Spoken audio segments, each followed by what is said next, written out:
स्त्री और पुअर निखोज को नहीं एसपी को अभियोग।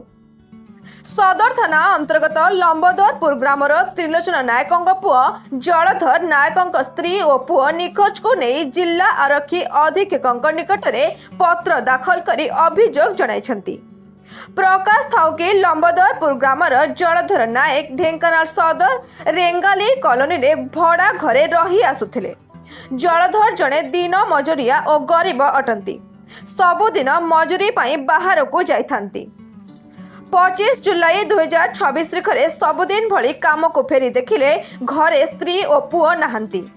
पुओ जीवित अछंती कि नहांती से जानी नहांती बोली प्रकाश करछंती। बड़ पुओ को छाड़ी तांको स्त्री सान पुओ को धरी चली जाइछंती।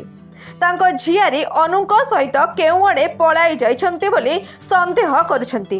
मोबाइल ट्रैक करिबारु सेमाने जाजपुर जिला कांकड़पाड़ ठारे रहिछंती बोली जणा पड़िछि। एहाको नै टाउन थाना रे अभियोग करिबा परे आज पर्यंत केही सुनु नाहंती।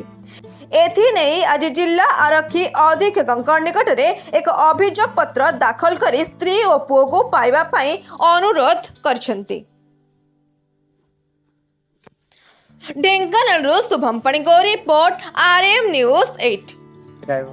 मो सड़ा घरिया जो आसी थे से गले भारी ये कौन कर मो सान पु को धरिकी रेंगाली कलोनी घर भड़ा को नहीं रोचे। मो घर है लंबोदरपुर आम ढेंकानाल सदर जिला ढेंकानाल।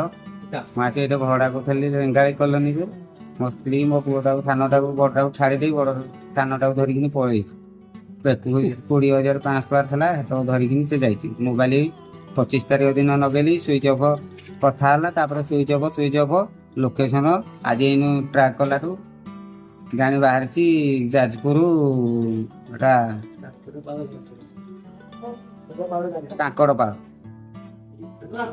बाहर मो पुओटा को मुझे दिन जिते प्रकार चाहूँगी पाइबा एत देखी पारनी कि ये कर बहुत खोजी खोजी लास्ट जगह को आसी।